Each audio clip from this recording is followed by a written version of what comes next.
नमस्कार दोस्तों, राज की बात में आपका स्वागत है, जहां मैं लेकर आता हूं ऐसी सच्ची और डरावनी कहानियां जो आपकी रूह तक को हिला देंगी। दोस्तों, आज की हमारी कहानी अलीगढ़ के एक गांव गंगरौल में रहने वाले मोनू की है।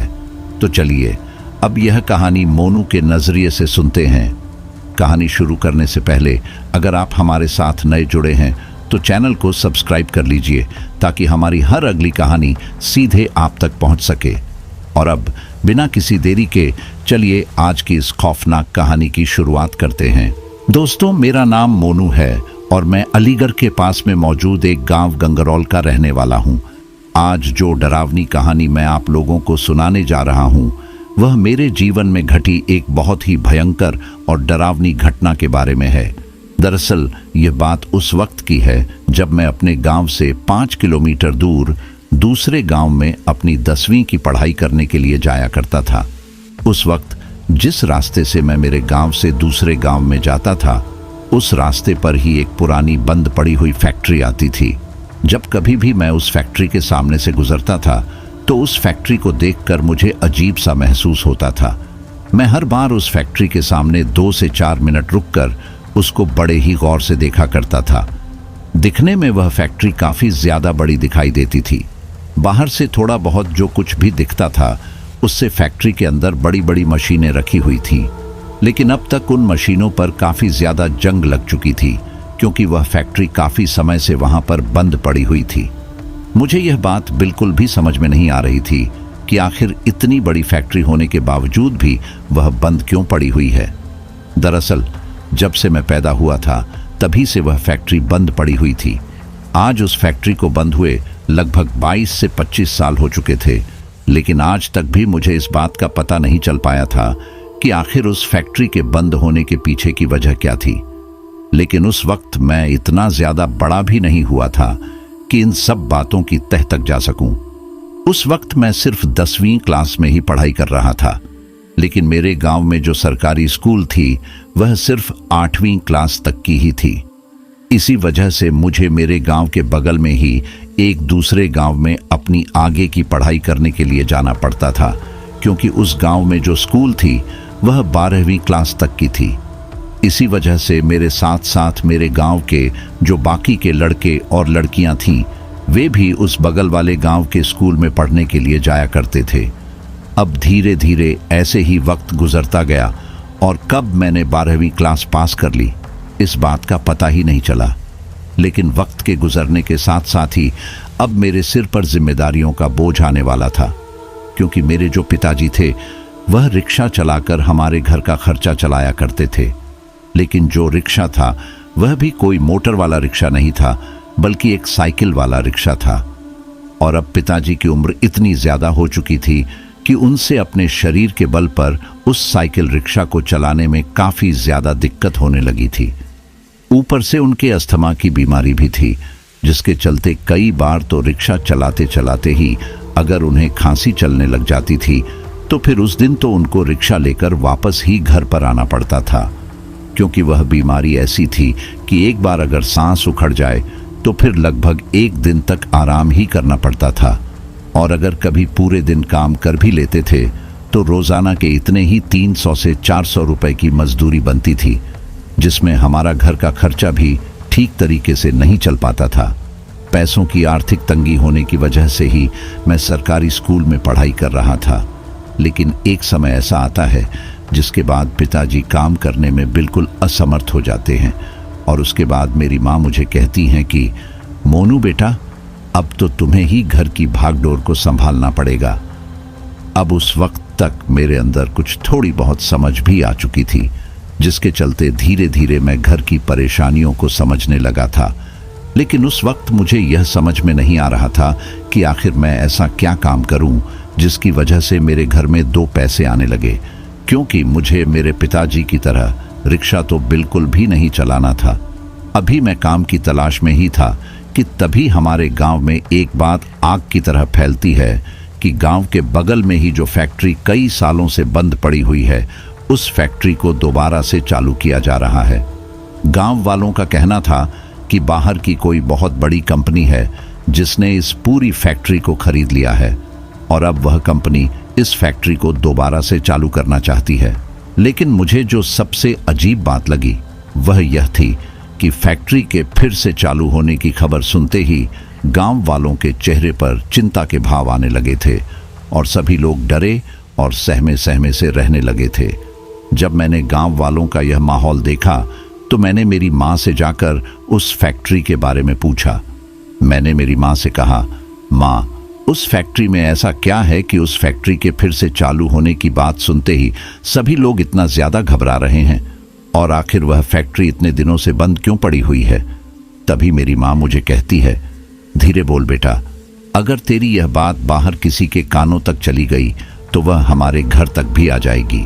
माँ की यह बात सुनकर मैं मेरी माँ से पूछता हूँ, कौन आ जाएगी? तभी मेरी माँ मुझे उस फैक्ट्री की पूरी कहानी बताती है। और जब पहली बार मैं मेरी माँ से उस फैक्ट्री के इतिहास की कहानी सुनता हूँ तो उस फैक्ट्री के अतीत की कहानी सुनने के बाद गांव वालों से भी ज्यादा डर मुझे लगने लगा था, क्योंकि मेरी माँ ने मुझे बात ही कुछ ऐसी बताई थी जिसको सुनकर मेरे तो होश उड़ गए थे। दरअसल मेरी माँ ने मुझे बताया कि आज से लगभग 25 साल पहले जब उस फैक्ट्री में गांव के सभी लोग काम करने के लिए जाते थे तो एक दिन अचानक से ही उस फैक्ट्री में काम करने वाली एक औरत की वहां पर मौत हो गई थी। लेकिन जिस तरीके से उसकी मौत हुई थी वह काफी ज्यादा दर्दनाक और भयानक थी, क्योंकि उस औरत का एक हाथ फैक्ट्री की मशीन में आ गया था और वह औरत पूरी की पूरी ही मशीन के अंदर पीसकर मर गई थी। लेकिन बाद में पता चला कि यह सब उस फैक्ट्री में काम करने वाले ऑपरेटर की वजह से हुआ है, क्योंकि उसने समय पर फैक्ट्री में चलने वाली मशीनों का मेंटेनेंस नहीं करवाया था, जिसकी वजह से वह इतना बड़ा हादसा हो गया था। लेकिन फिर फैक्ट्री के मालिक के द्वारा उस औरत के घर वालों को काफी ज्यादा पैसे देकर उस मामले को वहीं पर दबा दिया गया और फैक्ट्री में फिर से काम चलने लगा। लेकिन वह हादसा होने के बाद गांव से जो भी लोग फैक्ट्री में काम करने के लिए जाते थे उनके मन में एक डर बैठ गया था, और जो भी कोई मशीन चलाता था वह बड़े ही ध्यान से मशीन चलाता था, क्योंकि सभी के मन में यह डर था कि उस औरत की तरह का ही कोई हादसा फिर से किसी के साथ न हो जाए। लेकिन शायद लोगों का यह डर अब हकीकत में बदलने वाला था, क्योंकि उस औरत के मरने के लगभग 3 महीने बाद ही उस फैक्ट्री में अजीब अजीब तरह की घटनाएं होने लगी थीं। रात की शिफ्ट में काम करने वाले लोगों को उस फैक्ट्री के अंदर एक काली परछाई इधर उधर घूमती हुई नजर आने लगी थी। शुरू में तो सब लोगों को सिर्फ परछाई ही घूमती हुई नजर आती थी, लेकिन धीरे धीरे ऐसा दिखाई देने लगा कि फैक्ट्री की चारदीवारी के बाहर रात के वक्त कोई औरत घूम रही है। लेकिन उन्हें सिर्फ वह औरत घूमती हुई ही दिखाई नहीं देती थी, बल्कि फैक्ट्री के बाहर की तरफ से किसी औरत के बहुत तेज आवाज में चिल्लाने की आवाज भी आती थी। लेकिन जब फैक्ट्री के बाहर की तरफ जाकर लोग देखते थे तो वहां पर कोई भी नहीं होता था। जैसे ही लोग वापस आकर अपने काम पर लग जाते थे तो फिर से उन्हें फैक्ट्री के बाहर से किसी के चलने की आवाज सुनाई देती थी, और उस वक्त वह आवाज कुछ इस तरह की आती थी जैसे किसी ने अपने पैरों में मोटी मोटी पायल पहन रखी हो, क्योंकि उस वक्त सभी लोगों को पायल की छन छन की आवाज सुनाई देती थी। अब इस तरह के हादसे होते होते एक बार फैक्ट्री में काम करने वाले एक आदमी को ही जिस औरत की मौत हुई थी उस औरत की आत्मा उस फैक्ट्री में दिखाई देती है। उस वक्त तक उसने एक काफी डरावना रूप ले लिया था। उस औरत की आत्मा को देखते ही वह आदमी फैक्ट्री में काफी ज्यादा शोर मचा देता है और डर के मारे घबराकर उसी वक्त अपने घर पर भाग जाता है। लेकिन फिर धीरे धीरे फैक्ट्री में कुछ अनहोनी होने लगी थी। जिस तरीके से वह औरत उस मशीन के अंदर पीसकर मरी थी, उसी तरीके से कभी किसी का मशीन में हाथ आ जाता था तो कभी किसी के पैर पर बहुत भारी और वजनदार चीज गिर जाती थी। धीरे धीरे इसी तरह के हादसे होने लगे थे। अब गांव के लोगों में यह बात फैल गई थी कि उस औरत की आत्मा उस फैक्ट्री में लौट आई है और वह अपनी मौत का बदला उस फैक्ट्री में काम करने वाले सभी लोगों से ले रही है। जैसे ही यह बात गांव में फैलती है तो गांव के सभी लोग उस फैक्ट्री में काम करने जाना बंद कर देते हैं। लेकिन गांव के कुछ लोग ऐसे थे जिनके पास उस फैक्ट्री में जाकर काम करने के अलावा और कोई भी दूसरा रोजगार नहीं था। अब पहले गांव के जितने लोग फैक्ट्री में काम करने के लिए जाते थे वे सभी लोग घर पर रहने लगे थे। सिर्फ 20 से 25 लोग ऐसे थे जिनके पास और कोई भी दूसरा काम नहीं था, तो वे लोग उस फैक्ट्री में काम करने के लिए जाते थे। लेकिन एक दिन अचानक वे सारे के सारे लोग ही फैक्ट्री में मरे हुए पाए गए थे और उनकी लाश फैक्ट्री में जिस हालत में मिली थी उस हालत को देखकर सभी लोगों की रूह कांप गई थी, क्योंकि सभी लोग बिल्कुल उसी तरीके से एक मशीन के अंदर पीस कर मरे थे जिस तरीके से वह औरत मरी थी। अब इतने सारे लोगों का इस तरीके से एक साथ किसी हादसे का शिकार होना बिल्कुल भी संभव नहीं था। उस चीज को देखकर गांव के सभी लोगों का यही कहना था कि यह सब उस आत्मा का ही किया धरा है। इसी वजह से अब फैक्ट्री में कोई भी मजदूर काम करने के लिए तैयार नहीं था। मजदूरों की कमी के चलते धीरे धीरे वह फैक्ट्री बंद हो गई। फैक्ट्री के मालिक ने गांव के बाहर से भी कई मजदूर लोगों को काम पर लाने की कोशिश की, लेकिन 1-2 दिन काम करते ही वे लोग भी यहां से भाग जाते थे, क्योंकि दिन के वक्त काम करने वाले लोगों के साथ तो कुछ न कुछ अनहोनी हो जाती थी और रात की शिफ्ट में काम करने वाले लोगों को उस औरत के चिल्लाने की अजीब अजीब तरह की आवाजें सुनाई देती थीं, जिससे वे लोग काफी ज्यादा डर जाते थे। और इसी वजह से आज तक भी वह फैक्ट्री इस तरीके से बंद पड़ी हुई है। लेकिन गांव के लोगों का कहना है कि आज भी उस औरत की आत्मा उस फैक्ट्री में काम करने के लिए आती है, क्योंकि रात के वक्त जब कोई भी उस फैक्ट्री के बगल से गुजरता है तो उसे उस फैक्ट्री के अंदर से उन मशीनों के चलने की आवाज सुनाई देती है। और गांव के कुछ लोगों का तो कहना है कि उन्होंने अपनी आंखों से ही उस फैक्ट्री के अंदर पड़ी हुई जंग लगी हुई उन मशीनों को चलते हुए देखा है और उस फैक्ट्री के अंदर एक साया भी इधर उधर भटकता रहता है, जो शायद उस औरत की ही आत्मा है। अब मेरी माँ के मुंह से यह कहानी सुनकर मैं भी काफी ज्यादा डर जाता हूँ। लेकिन तभी जो कंपनी उस फैक्ट्री को फिर से चालू करवाना चाह रही थी, उसने फैक्ट्री के सबसे नजदीक वाले सभी गांवों में इस चीज का प्रचार करवाया कि उस फैक्ट्री की रखवाली के लिए एक सिक्योरिटी गार्ड की जरूरत है। गांव का जो कोई भी आदमी इस नौकरी को करना चाहेगा उसको महीने के 30,000 दिए जाएंगे। अब कंपनी वालों ने एक सिक्योरिटी गार्ड की इतनी ज्यादा तनख्वाह इसलिए रखी थी क्योंकि कंपनी को भी इस बात का अच्छी तरीके से पता था कि वह फैक्ट्री किस वजह से वहां पर बंद हुई थी। लेकिन अब वह लोगों को पैसों का लालच देकर उस फैक्ट्री को फिर से चालू करवाना चाहती थी और सबसे पहले उसने सिक्योरिटी गार्ड के लिए इतने ज्यादा पैसे का ऐलान किया था। लेकिन गांव में कोई भी आदमी पैसों के लालच में उस काम को करने के लिए तैयार नहीं था। पर मेरे घर की जो आर्थिक स्थिति थी वह दिन ब दिन बदतर होती जा रही थी। एक वक्त ऐसा आ चुका था कि पिताजी की बीमारी की दवाइयां लाने की तो दूर की बात थी, बल्कि हमारे पास तो 2 वक्त का खाना भी नहीं था। इसी वजह से मैं अपनी माँ और बाबूजी को बताए बिना उस फैक्ट्री के मालिक से बात करके वह सिक्योरिटी गार्ड की नौकरी करने के लिए हाँ कह देता हूँ, क्योंकि मुझे किसी भी हालत में पैसे चाहिए थे। लेकिन जैसे ही मैंने उस फैक्ट्री के मालिक को सिक्योरिटी गार्ड की नौकरी करने के लिए हाँ कहा तो उसने मुझसे कहा, देखो मैं तुम्हारी 5,000 तनख्वाह और बढ़ाकर दे सकता हूँ, लेकिन तुम्हें रात के वक्त भी फैक्ट्री में चौकीदारी करनी होगी, क्योंकि तुम्हारे अलावा कोई भी आदमी इस फैक्ट्री में काम करने के लिए तैयार नहीं हो रहा है। कुछ दिनों के लिए अगर तुम अकेले इस फैक्ट्री की रखवाली कर लोगे तो फिर धीरे धीरे लोगों के मन से डर निकल जाएगा और लोग सोचेंगे कि एक अकेले इंसान को ही कुछ नहीं हो रहा तो फिर सभी लोगों के साथ मिलकर काम करने से क्या हो सकता है। इसी वजह से वह मेरी 30,000 की जगह अब 35,000 तनख्वाह करवा देते हैं और मुझसे कहते हैं, अब से तुम्हें दिन और रात के वक्त दोनों टाइम ही इसी फैक्ट्री में चौकीदारी करनी है। तुम्हारा कुछ भी काम नहीं है, बस फैक्ट्री में जो पुराना सामान पड़ा हुआ है उसकी रखवाली करनी है और फैक्ट्री के अंदर गेट के पास हर वक्त सिर्फ कुर्सी डालकर बैठे रहना है। अब मैं उस काम के लिए उसे हाँ कर देता हूँ और घर आकर मेरी माँ और बाबूजी को बताता हूँ तो मेरी माँ और बाबूजी मुझे उस काम के लिए साफ साफ मना कर देते हैं। लेकिन उनके मना करने के बाद जैसे ही मैं उन्हें बताता हूँ कि मुझे महीने के 35,000 मिलेंगे, तो 35,000 का नाम सुनते ही मेरी माँ और बाबूजी का मुंह खुला का खुला रह जाता है। और कुछ देर सोचने के बाद मेरी माँ और बाबूजी मुझे उस काम के लिए अनुमति दे देते हैं। लेकिन मेरे बाबूजी मुझसे कहते हैं, रात के वक्त संभल कर रहना, और अगर जरा सी भी तुम्हें कुछ गड़बड़ लगे या कुछ डरावनी चीज दिखाई दे तो तुरंत वहां से भागकर घर पर आ जाना।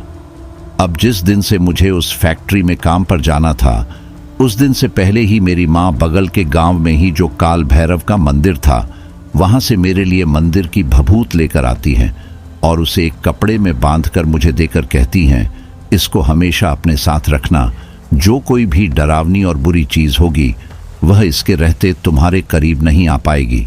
फिर उसके बाद मैं उस फैक्ट्री में काम पर जाना शुरू कर देता हूँ। जब मैं उस फैक्ट्री में चौकीदारी के काम पर जाना शुरू करता हूँ तो धीरे धीरे यह बात गांव में सभी लोगों को पता चल जाती है। और जिन लोगों को भी इस बात के बारे में पता चला था, वो लोग मेरी माँ और बाबूजी को आकर कहने लगे थे, तुम्हारे एक ही तो बेटा है, क्यों रोज रोज उसको मौत के मुंह में भेज रहे हो। लेकिन उस वक्त अगर मैं उस काम को नहीं करता तो हमारा घर पूरी तरह से बर्बाद हो जाता।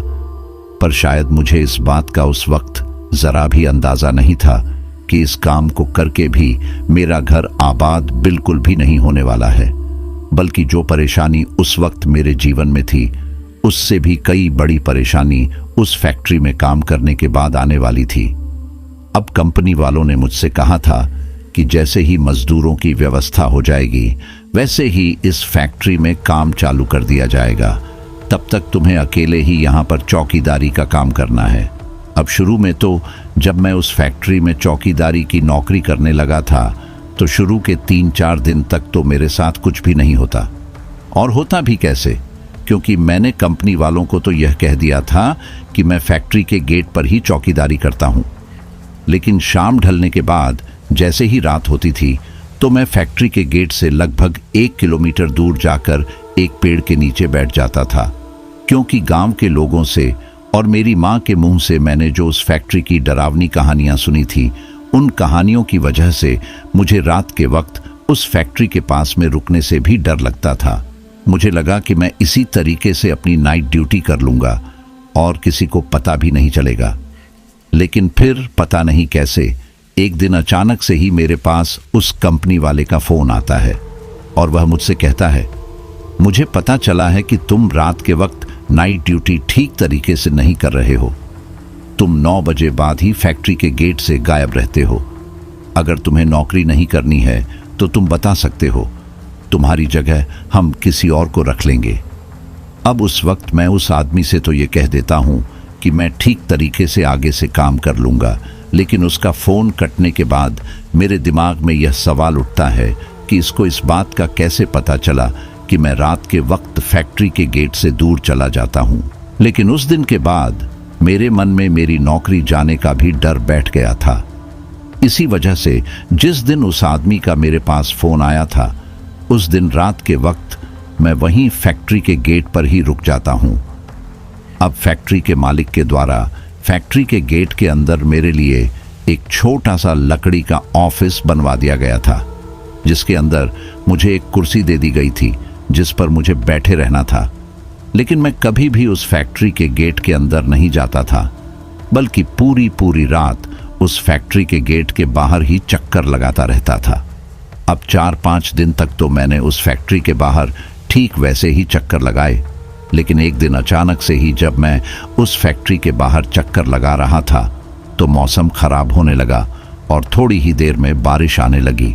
अब बारिश से अपने आप को बचाने के चक्कर में मैं उस फैक्ट्री का गेट खोलकर मेरे लिए जो लकड़ी का छोटा सा ऑफिस बनाया गया था, उस ऑफिस के अंदर चला जाता हूँ।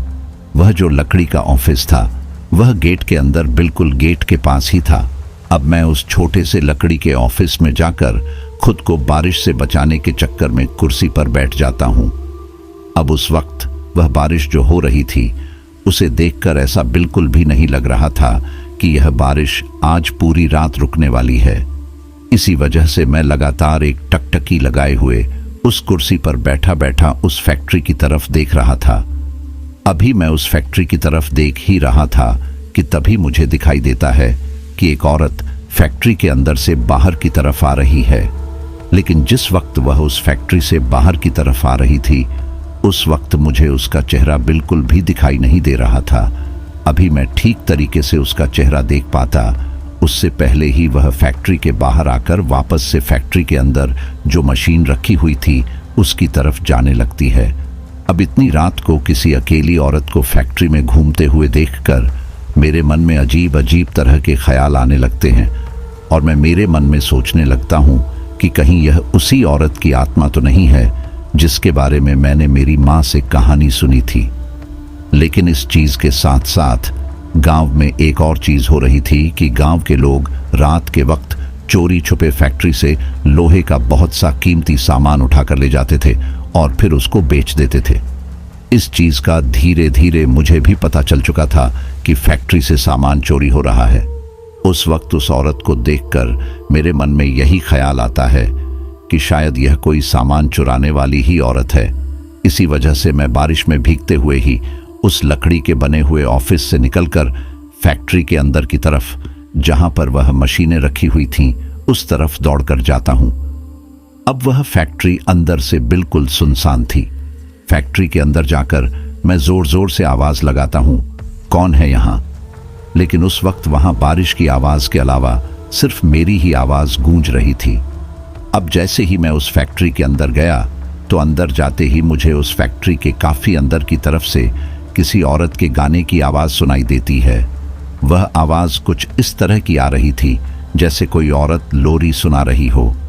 अब जैसे ही मुझे वह लोरी गाने की आवाज सुनाई देती है तो अचानक से ही पीछे की तरफ से हवा की काफी तेज आवाजें आने लगती हैं।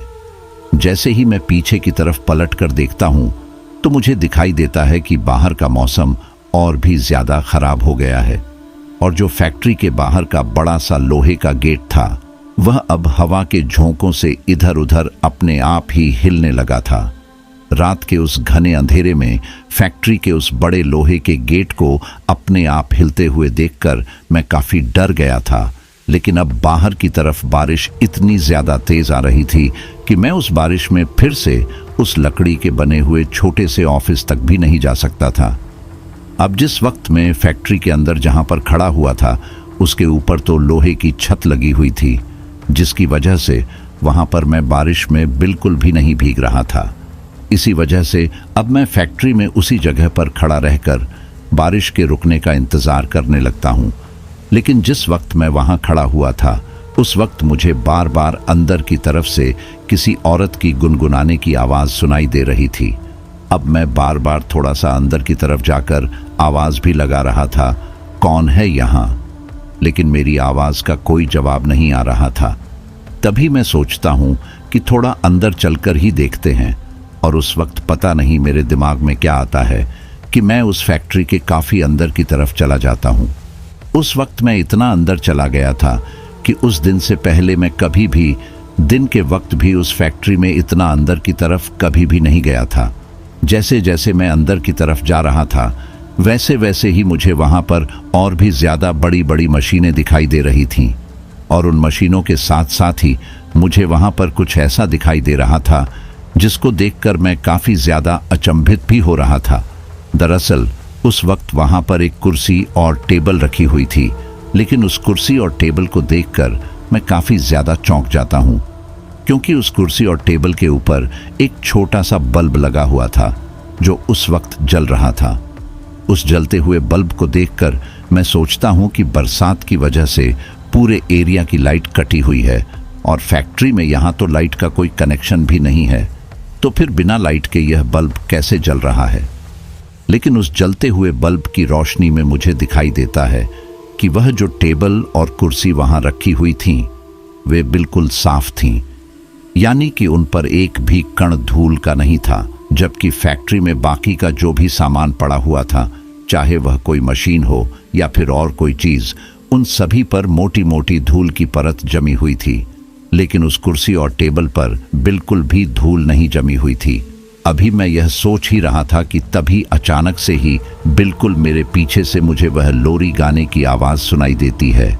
जैसे ही मुझे वह आवाज सुनाई देती है तो मैं पीछे की तरफ पलट कर देखता हूँ और जैसे ही मैं पीछे की तरफ पलट कर देखता हूँ, मेरी आंखें फटी की फटी रह जाती हैं और मेरे हाथ पैर डर के मारे थर थर कांपने लगते हैं, क्योंकि उस वक्त मेरे बिल्कुल पीछे वही औरत खड़ी हुई थी जो उस वक्त मुझे दिखाई दे रही थी जब मैं उस लकड़ी के बने हुए छोटे से ऑफिस में से उस औरत को इस फैक्ट्री में घूमते हुए देख रहा था। लेकिन फैक्ट्री के अंदर आते ही यह पता नहीं मेरी आंखों से कहां ओझल हो गई थी। तभी मैं डरते डरते दबी सी आवाज में उससे पूछता हूं, कौन हो तुम और रात के इस वक्त यहां इस फैक्ट्री में क्या कर रही हो? मुझे पता है कि तुम यहां पर कोई न कोई सामान चुराने के लिए ही आई हो। उस वक्त जब मैं उससे ये बातें बोल रहा था तो वह मेरी बातों की तरफ बिल्कुल भी ध्यान नहीं दे रही थी। उसने हाथ में कपड़े का कुछ ऐसा बना रखा था जैसे कोई छोटा सा बच्चा गोद में ले रखा हो, और वह बार बार उस कपड़े को अपनी गोद में ऐसे हिला रही थी जैसे वह किसी छोटे बच्चे को अपनी गोद में खिला रही हो, और उसे हिलाते हिलाते ही वह कुछ गुनगुना रही थी। उस वक्त मुझे उसका चेहरा भी ठीक तरीके से दिखाई नहीं दे रहा था, क्योंकि उसके जो सिर के बाल थे वह पूरी तरह से खुले हुए थे, और उस तेज चलती हवा में उसके सिर के बाल बार बार उसके चेहरे पर आ रहे थे, जिसकी वजह से मुझे उसका हुलिया ठीक तरीके से दिखाई नहीं दे रहा था। लेकिन तभी अचानक से ही जैसे ही मैंने उसे थोड़ा जोर देकर यह बात पूछी कि कौन हो तुम, तो वह अचानक से मेरी तरफ अपना चेहरा करती है। पर जैसे ही वह अपना चेहरा मेरी तरफ करके देखती है तो मुझे उसका हुलिया दिखाई देता है, और उसका हुलिया दिखाई देते ही मैं डर के मारे कांपने लगता हूँ। उस वक्त एक पल के लिए तो मेरा मन ऐसा हुआ कि मैं यहाँ से भाग जाऊं, लेकिन मैं वहां से चाहकर भी नहीं भाग सकता था, क्योंकि जिस तरफ से भागने का रास्ता था उसी तरफ मेरे सामने वह डरावनी औरत खड़ी हुई थी। लेकिन मेरी तरफ देखते ही अब वह जोर जोर से हंसने लगी थी। उस वक्त उसकी वह हंसी इतनी ज्यादा तीखी थी कि उसकी वह आवाज मेरे कानों में काफी ज्यादा चुभ रही थी। मेरे कानों में चुभने के साथ साथ ही उसकी वह आवाज उस पूरी फैक्ट्री में गूंज रही थी। उसे इस तरीके से पागलों की तरह हंसता हुआ देखकर मैंने रोने का जैसा मुंह बना लिया था, लेकिन अभी मैं कुछ कर पाता उससे पहले ही वह हंसना तो बंद कर देती है और मुझसे कहती हैं, पागल हो तुम जो आज खुद चलकर अपनी मौत के मुंह में आ गए हो। अब मुझसे यह बात कहते ही वह अचानक से मेरी तरफ गुर्राने लगती है, और गुर्राते गुर्राते ही उसका हुलिया पूरी तरह से बदल जाता है। अब उसका चेहरा मुझे काफ़ी ज़्यादा डरावना दिखाई देने लगता है। साथ ही उसकी जो आंखें थीं वह धीरे धीरे पूरी तरह से सफ़ेद हो गई थी। साथ ही उसके जो होंठ थे उनसे खून की बूंदें टपकने लगी थी, और उसका जो मुंह का जबड़ा था वह अजीब तरह का हो गया था। साथ ही उसके हाथों की उंगलियों में लंबे लंबे नाखून दिखाई देने लगे थे। तभी वह मेरे सामने पूरी तरह से एक बूढ़ी औरत के रूप में बदल जाती है, और अभी जो औरत मेरे सामने बिल्कुल सीधी खड़ी हुई थी वह उस बूढ़ी औरत के रूप में आते ही नीचे झुक जाती है। उस वक्त वह इस तरीके से नीचे झुकी हुई थी जैसे कोई अधेड़ उम्र की बूढ़ी औरत झुकी हुई रहती है। नीचे झुके झुके ही उसने उस फैक्ट्री की छत की तरफ अपनी हाथ की उस लंबे नाखून वाली उंगली से इशारा किया। जैसे ही उसने उस तरफ इशारा किया तो मैं उस तरफ देखता हूँ जिस तरफ उसने इशारा किया था, लेकिन जैसे ही मैं उस तरफ देखता हूँ तो मेरे होश उड़ जाते हैं, क्योंकि जैसे ही मैंने उस तरफ देखा तो मुझे दिखाई देता है कि उस फैक्ट्री की छत से एक लोहे का तार लटका हुआ है, और उस लोहे के तार से 5 से 7 कंकाल लटके हुए हैं जो कि देखने में किसी इंसान के ही लग रहे थे। उस तरफ इशारा करके वह डरावनी बूढ़ी औरत मुझसे कहती है, देख रहे हो उन कंकालों को, वह भी तुम्हारी तरह उन्हीं लोगों के कंकाल हैं जो रात के वक्त इस फैक्ट्री में आए थे। चाहे फिर वह किसी भी कारण से आए हों, लेकिन आज तक जो कोई भी इस फैक्ट्री में आया है वो यहाँ से बचकर नहीं जा पाया है, और अब मैं तुम्हारा भी बिल्कुल यही हाल करूंगी। फिर कुछ ही दिनों बाद तुम्हारा कंकाल भी बिल्कुल इन्हीं की तरह यहाँ पर लटका हुआ दिखाई देने लगेगा। अब मुझसे ये बात कहकर वह फिर से अजीब तरीके से हंसने लगती हैं।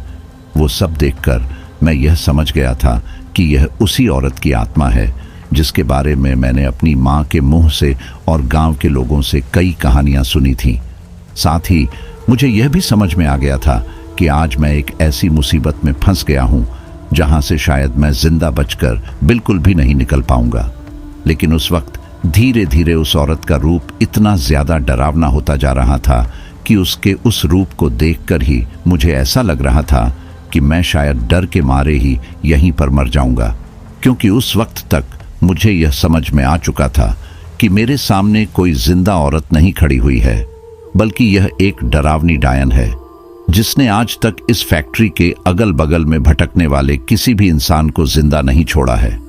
लेकिन तभी मेरे दिमाग में मेरी मां के हाथ से दी हुई वह बाबा काल भैरव की भभूत याद आती है और मैं सोचता हूं कि अब वह बाबा काल भैरव की भभूत ही मुझको यहां से बचाकर निकाल सकती है। लेकिन उस वक्त तक रात काफी गहरी हो चुकी थी और मेरे अगल बगल का माहौल काफी ज्यादा डरावना हो रखा था। तभी वह डरावनी डायन मुझे अपने द्वारा शिकार किए गए लोगों की कहानी सुनाने लगती है। शायद उसका मुझको मारने से पहले इस तरह से पहले से मरे हुए लोगों की कहानी सुनाने का मकसद मुझको डराना था। उस वक्त जब वह मुझे उन लोगों की कहानी सुना रही थी तो उनकी कहानी सुनाते वक्त उसकी नजरें दूसरी तरफ थीं। तभी मैंने धीरे से अपनी बाजू पर लाल कपड़े में बंधी हुई बाबा काल भैरव की उस भभूत को धीरे धीरे एक हाथ से खोला। फिर उस कपड़े को खोलकर बाबा काल भैरव की वह थोड़ी सी भभूत अपने हाथ में ले ली। उसमें से कुछ भभूत को अपने माथे पर लगा लिया और बाकी भभूत अपने हाथ में लेकर मैं उस डरावनी डायन की तरफ बढ़ने लगा। लेकिन शायद उस वक्त उसको इस बात का एहसास हो गया था कि मेरे कदम उसकी तरफ आ रहे हैं। इसी वजह से वह अचानक से किसी भेड़िए की तरह मेरी तरफ पलटकर मेरे ऊपर झपट्टा मारती है। अचानक से ही मेरे ऊपर उछलकर मुझे जमीन पर गिरा देती है। मेरे जमीन पर गिरते ही वह अपने नुकीले नाखूनों से मेरे ऊपर हमला कर देती है। उस वक्त उसने मेरे गालों पर उन नाखूनों को इतनी जोर से नोचा था कि मेरे गालों की त्वचा पूरी तरह से उसके नाखूनों की वजह से उखड़ गई थी। लेकिन तभी मैंने थोड़ी सी हिम्मत दिखाते हुए मेरी हाथ की मुट्ठी में जो बाबा काल भैरव की भभूत ले रखी थी वह पूरी की पूरी भभूत ही उस डायन के ऊपर डाल दी और हाथ में बची हुई भभूत उसके पूरे डरावने चेहरे के ऊपर रगड़ दी। जैसे ही मैंने वह भभूत उसके चेहरे पर रगड़ी तो वह मेरे ऊपर से हटकर साइड में जा गिरी और झटपट लगी। इस तरीके से चिल्लाने लगी थी जैसे उस भभूत के डालते ही उसे काफी जलन हो रही हो। उस वक्त वह अपनी आंखों को इस तरह से मसल रही थी जैसे किसी इंसान की आंखों में किसी ने मिर्ची डाल दी हो। लेकिन उस वक्त मुझे समझ में आ गया था कि यह सब भभूत का ही असर है। उस वक्त मैं सोचता हूं कि आज जिंदा बचकर निकलने का मेरे पास यही मौका है। अगर मैंने इस मौके को भी गंवा दिया तो मैं कभी भी यहां से जिंदा बचकर नहीं जा पाऊंगा। और जैसे ये डायन कह रही थी ठीक वैसा ही हो जाएगा। कुछ ही दिनों बाद मेरा भी कंकाल इन लोगों की तरह ही यहाँ पर लटका हुआ दिखाई देगा। इसी वजह से मैं तुरंत वहाँ से उठकर फैक्ट्री के बाहर की तरफ दौड़ लगाता हूँ। लेकिन जैसे ही मैं फैक्ट्री के बाहर की तरफ भागकर आता हूँ तो मैं देखता हूँ कि फैक्ट्री के बाहर की तरफ जो ग्राउंड था उसमें पूरी तरह से बरसात का पानी भर चुका था और वह पानी अब मेरी कमर तक आ गया था। लेकिन मैं किसी तरह से उस रात उस पानी के अंदर से ही धीरे धीरे चलते हुए उस फैक्ट्री के बाहर निकल जाता हूँ और बदहवास दौड़ते हुए रात के वक्त अपने घर पर पहुँचता हूँ। उस रात जब मैं घर पर पहुँचा था तो मैं पूरे रास्ते उस तेज बारिश में भीगते हुए ही आया था। लेकिन जब मैं उस तेज बारिश में अपने गांव की तरफ दौड़ रहा था तो गांव की तरफ दौड़ते वक्त भी मुझे मेरे पीछे से उस डायन की चीख सुनाई दे रही थी। उन चीखों को सुनकर मुझे ऐसा लग रहा था कि जैसे वो मेरा पीछा करते हुए मेरे पीछे ही आ रही हो।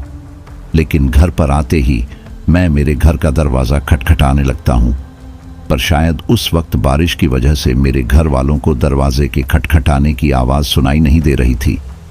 इसी वजह से मैं थोड़ा दिमाग लगाता हूँ और घर के चारों तरफ जो चार दीवारी बनी हुई थी किसी तरह से उस चार दीवारी के ऊपर चढ़कर उस दीवार को फांद कर ही घर के अंदर चला जाता हूँ।